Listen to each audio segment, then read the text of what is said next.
Alright, what's up guys, welcome back to a new video on East Coast Manga. So today, as you can tell by the title, I finally read Jujutsu Kaisen. I know a lot of people have been waiting to see my opinion on it and, to hear what I think. I know a lot of you have already read this and have already formulated your opinion. I think there's maybe 6 or 7 volumes out at the moment, but with the new anime, I believe it's already out, at least like 1 or 2 episodes. With the new anime coming out, I thought this was super relevant to, kind of talk about now, since I haven't actually got into it before reading this first volume. And this volume right here was actually sent to me from RightStuf Anime, so huge thank you to RightStuf for sending this over to me for this review. I was super excited to read it and I'm super excited to make this review. Now personally with this one volume, I feel like there's not really anything to spoil, so I'm gonna say that I'm not gonna spoil anything, but once again, if this is one of those things where you don't like to hear anything about the story or any potential spoilers and you haven't read this one volume yet, I recommend you check out this volume. I recommend either going on RightStuf, and I'll probably have the link down in the description if you want to purchase this. I don't have an affiliate link or anything, so I don't make any money, but it's definitely the least I could do for them sending this out. But to get into the story for just a little bit before I kind of leave my review on it, we have our main character Itadori, I believe that's how you pronounce it. I haven't watched the anime yet, so if you want me to make a video comparing the first volume to like the first episode or 2 of the anime, I could definitely do that for you guys. But getting back to the story, we have Itadori, who is our main protagonist, who is just like overly athletic. He is basically a freak of nature at his school. Everyone wants him on their athletic team, whether it's track or whatnot, but he decides he doesn't really want to do that. He'd actually rather join one of these like weird clubs. So the club he joins is the Oculate Research Club, technically. That's what it's called. Now, if I were to describe that, I would say it's a similar situation to Mob Psycho 100. Now, obviously, Mob has no physical, ability, but in terms of the club and the club aspect and how there's like barely any members and they're struggling to stay alive, very similar to that. And as the story progresses, you come to find out that the club actually has this cursed item, and curses are a thing in this world.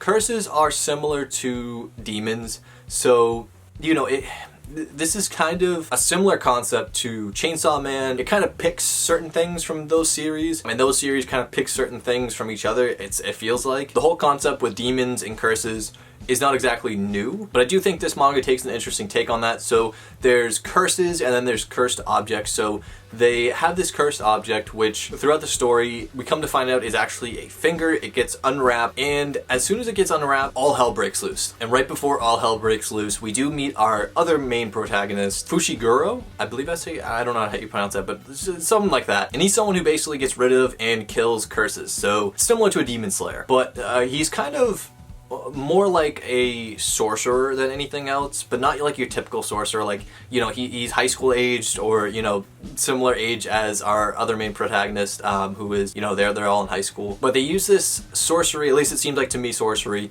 called Jujutsu, and that's how they fight against these curses. And these curses, like I said, very similar to demons, very creepy, very disgusting. So after the fight, Itadori, who, is not the brightest bulb, I would say, to get rid of the cursed object, he's going to eat it, which ends up not actually being a terrible idea.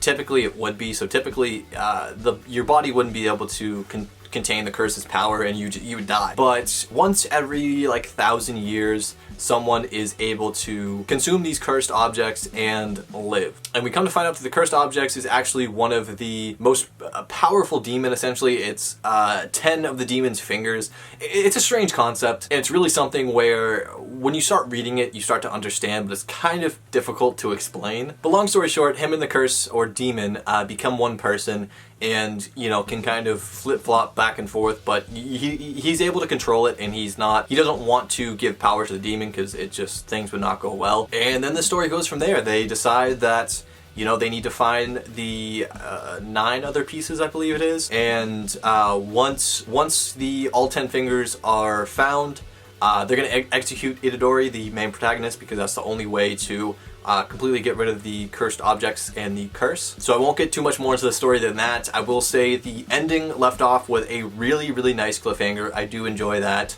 I think this manga really started picking up towards the last half, or last third of this manga. I felt like the battle scene to finish off with really makes me want to continue this manga. Whereas the first half, I was kind of looking at it and, you know, it's not that I didn't enjoy it, but I really didn't. I wasn't hooked. I didn't really see anything that I was really enjoying. I was seeing some aspects of the manga that I felt like was typical shonen, whereas towards the end, like certain scenes in Chainsaw Man, it seemed a lot darker than your typical shonen, and I really enjoy that. I think there's so much shonen out right now that isn't really that dark and isn't really that different. So the road this manga seems to be taking is really neat. Personally, I like the characters. I thought the main protagonist was actually really interesting.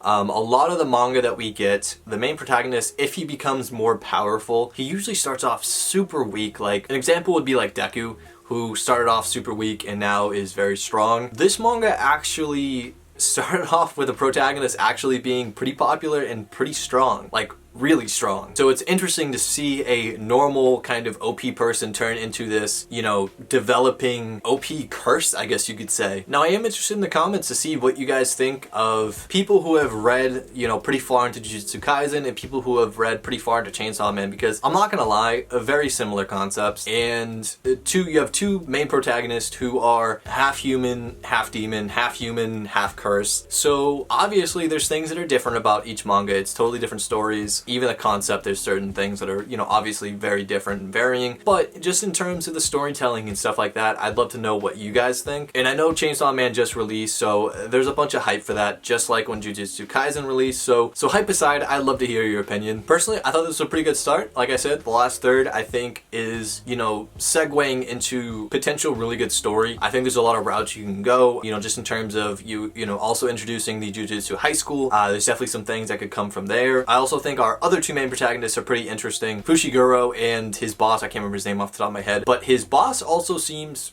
pretty OP himself, so I think there's definitely down the line, this is leading up to a potential fight between Itadori and Fushiguro's boss, or, you know, mentor. I think it's also a very fresh and new concept of like our protagonist basically being assigned to be executed, because it leaves us with a thought like, hey, you know, is he actually going to be executed? Like, in my mind, you know, I'm thinking like he's probably not going to be by the end, you know, they're probably going to figure something out and he'll be fine. But at the same time, it could be totally opposite, you know, you really don't know. I kind of hope I'm surprised in something different happens other than, you know, your typical happy ending for manga. But yeah, I would love to see some more of that curse side come out of him, because I think that definitely makes the manga more interesting. And yeah, that's gonna be it for this video. If there is a manga that you guys want me to review that I don't already own, leave it down in the comments, because, you know, at some point moving forward, I'd love to do this again. I'd love to, you know, have some type of partnership with RightStuf to maybe do this, you know, once every couple months or something like that. So if I see the same manga title in the comments and, you know, a lot of people want to do it, then I'll probably put up a poll either on here and on Instagram and then take the results of that. But this has been super fun, and I plan on continuing Jujutsu Kaisen. Now, I may not continue it right away just because there's so many other series that I already own and that I need to read. But in the near future, if I come across a deal for Jujutsu Kaisen, or RightStuf, you know, obviously wants to do something else, then I'd love to continue this series. Otherwise, I'll probably wait a little bit and, you know, maybe binge it, or maybe check out the anime. Like I said, I'd love to do a comparison on the anime. But yeah, that's been it for this video, and I will catch you guys later.